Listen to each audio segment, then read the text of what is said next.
Hi, and welcome back to Look by Me. Before we start, I want you to know there's nothing to rush here and you can't fail behind it.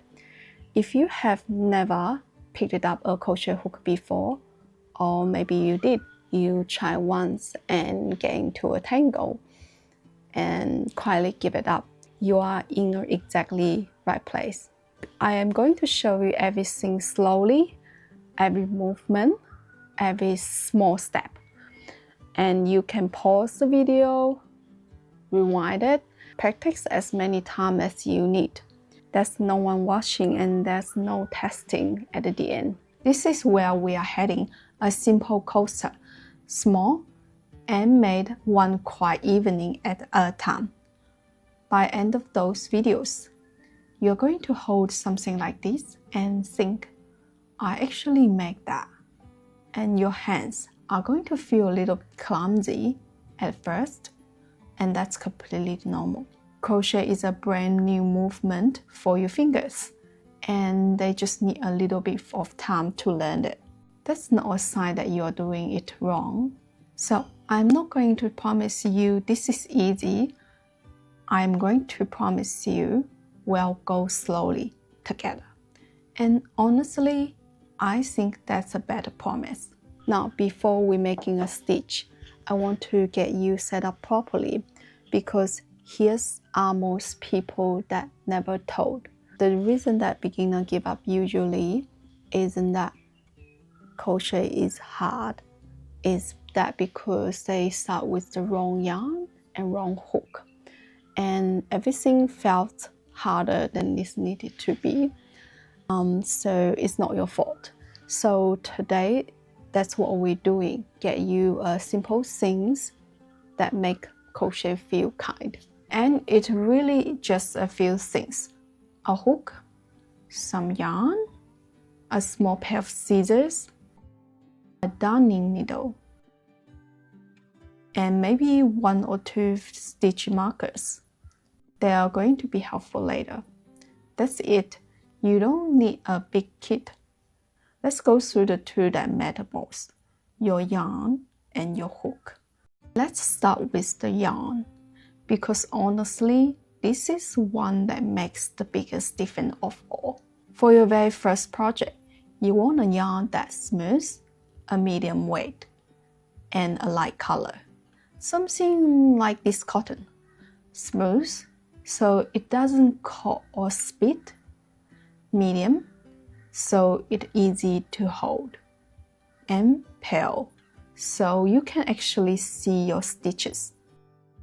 Now, here's what to gently avoid at the start.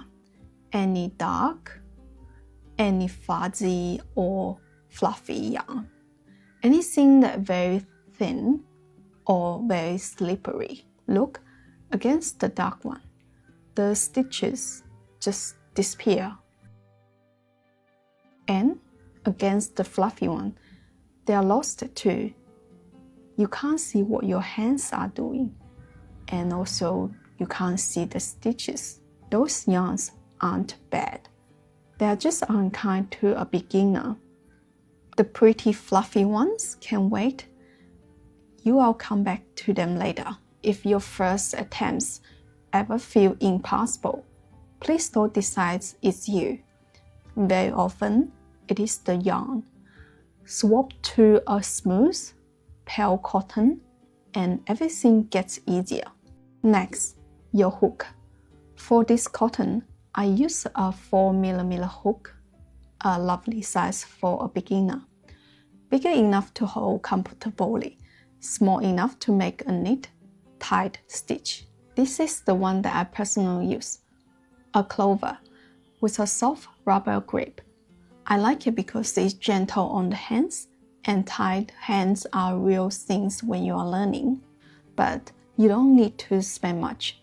A plain hook like this, it also works as well. Starting cheap, you can treat yourself later once you know that you love it. Now, one thing that confuses everyone at the shop. Hooks are labeled in 3 different ways.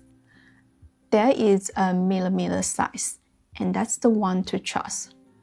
There is a US letter size and there is a Japanese number.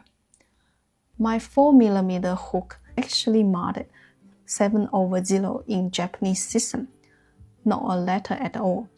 So don't panic at the markings. The simple rules is this: ignore the letters and the numbers. Just match the millimeters on your yarn label. There is a little more to hook size than that, and I'll give that own video. But for now, match the millimeters and you are set. Now that you know what you are looking for, let me show you how to read a yarn label.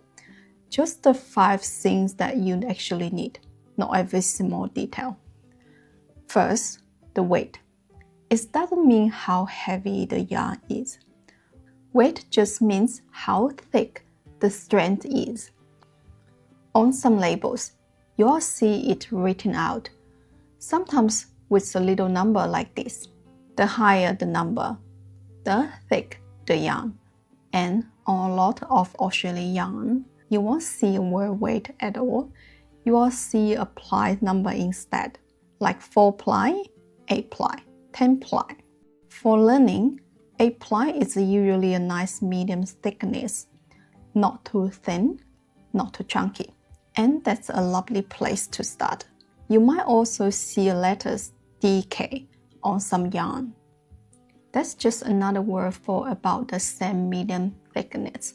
So 8 ply or DK, you are in the right place. You might notice some 8 plies look a little thinner or thicker than others. That's normal, and we're going to talk about why another day. For now, 8 ply gets you in the right place.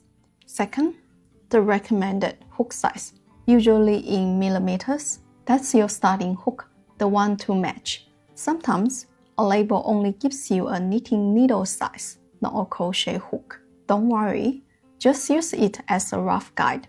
A hook about the same is a good starting point. And for a flat little coaster, the exact size barely matters. If the fabric feels nice, the hook is right. Third, the fiber, cotton, wool, acrylic. This tells you how to look after it.